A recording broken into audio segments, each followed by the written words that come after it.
Productores de Esperanza con su amigo Elías Gómez. Estamos en el capítulo 12 del Evangelio de Mateo. En este capítulo vemos algo muy interesante. Es Jesús haciendo obras de bien. Jesús haciendo obras de caridad, ayudando a las personas, pero se encuentra con cierta oposición. Personas que a pesar de que Jesús hace buenas cosas, hay personas que le critican, que le acusan, que blasfeman contra él. Por ejemplo, había personas que le acusaban de entre comillas, romper ciertas reglas que no se deberían hacer en el día sábado. Esto porque había personas que se aferraban más a las tradiciones, se aferraban más a las costumbres que realmente seguir los pasos de Dios. Por ejemplo, les decía que por qué sus discípulos hacen lo que hacen. Porque ellos comen en día sábado ellos recogen espigas para comer. Pero Jesús le dice, ¿no? Si supiesen qué significa misericordia quiero y no sacrificio, porque el Hijo del Hombre es Señor del sábado. Los fariseos más se enfocaban a respetar o venerar una costumbre, una tradición que realmente hace lo correcto. Esto lo vemos reflejado en los siguientes versículos más. Cuando Jesús les contesta y les dice: ¿Quién de vosotros, si tuviera una oveja y cayese en una fosa en sábado, no le echa mano y la saca? Pues cuánto más vale un hombre que una oveja. Así es permisible hacer el bien en día sábado. A veces somos así. Amamos más a un animalito, a un perrito, a un gatito. Amamos más a las mascotas que el mismo prójimo, que el mismo ser humano. Pero Dios nos deja en claro que una persona vale más que una mascota. Vale más. Y mucho aún si en día sábado requieren de nuestra ayuda, está enfermo y requiere que le visitemos, requiere que le ayudemos, entonces hacerlo.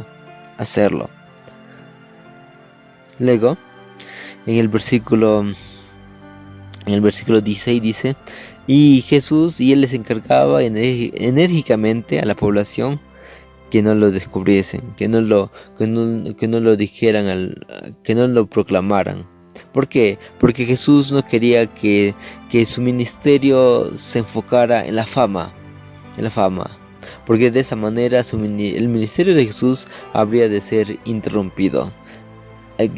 Porque Jesús no quería que la gente viniese a él por los milagros. Jesús no quería que la gente viniese solamente por las sanaciones. Obviamente que Jesús le gustaba. Muchos vinieron hacia él y Jesús sanó a todos, dice el versículo 15.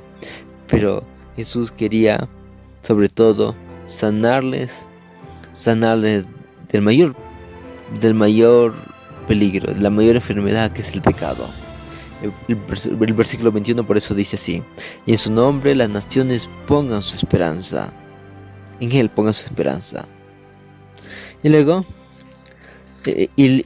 continúa la historia, el versículo 22 al 30, donde Jesús hace milagros y la gente lo sigue criticando. Le dice: no, él echa demonios en nombre del demonio. Él es un demonio más. Pero Jesús les dice que no. Y lo responde en versículo 29 diciendo así: ¿cómo puede alguno entrar en casa del hombre fuerte y saquear sus bienes si primero no ata al fuerte? El que no está conmigo está contra mí, y el que conmigo no junta desparrama. En otras palabras, Dios lo refuta diciendo que yo no soy el demonio. Yo al contrario, entro en la vida de las personas y ato al demonio y lo saco. Es por eso que luego en el versículo 31 nos dice que el mayor pecado que una persona pueda hacer, y que se lo considera un pecado imperdonable, es la blasfemia contra el Espíritu Santo. La gente podría hablar mal de Jesús porque quizás no lo conocían bien, quizás no lo conocían del todo bien, que quizás tenían prejuicios porque lo habían visto crecer a Jesús desde muy pequeño, lo habían visto crecer como un carpintero. Eso podría ser tolerable, perdonado, pero el ir en contra del Espíritu Santo habría de ser considerado un pecado imperdonable. ¿Por qué?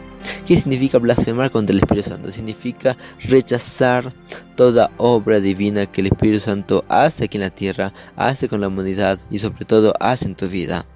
El rechazar la salvación de Dios es pecado imperdonable. ¿Por qué? Porque Dios no puede salvarte si tú no puedes ser salvado. Dios no puede perdonarte si tú no aceptas que necesitas el perdón. Por eso.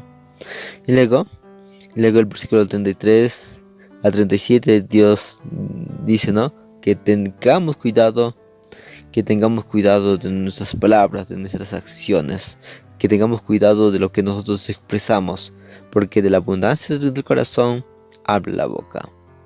Y luego en el versículo 38 al 42 Dios les dice, ¿no?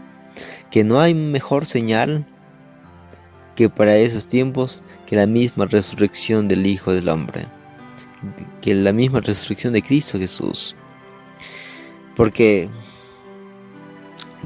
Jesús es la misma señal, es la misma evidencia de que Dios ama a la humanidad, ama al ser humano. Y en el versículo 41 dice que aquí hay uno mayor que Jonás. Verso 42, que aquí hay uno más sabio que Salomón.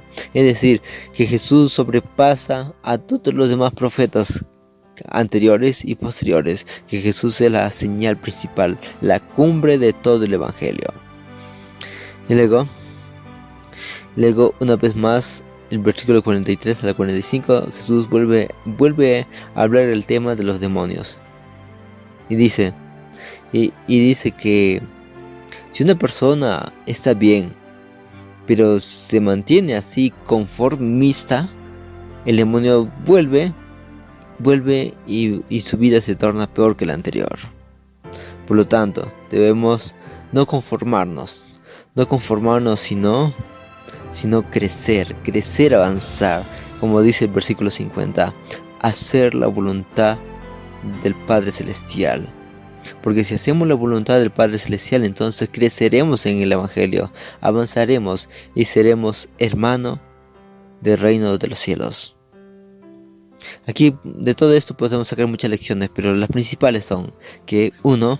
La gente va a hablar mal por más buenas cosas que hagas. Es porque el enemigo intenta atacarte, intenta bajarte la guardia, intenta decepcionarte, pero no, tú avanza y avanza. La segunda lección es de que hay demasiadas evidencias para rechazar al Espíritu Santo. Cristo es la mayor evidencia de que Dios quiere que tú seas salvo. No rechaces la voz del Espíritu Santo, no rechaces. Dios te llama, Dios te ama. Ven, arrepiéntate y cambia tu vida con la ayuda de Cristo y a la voluntad del Padre Celestial. La tercera lección es que no debemos ser conformistas, porque si nos conformamos, el enemigo viene y nos arrebata. Debemos hacer la voluntad de Dios. Eso fue el reavivado por su palabra del día de hoy, capítulo 12 del libro de Mateo. Un abrazo, que Dios te bendiga, que tenga la paz del cielo. Chao.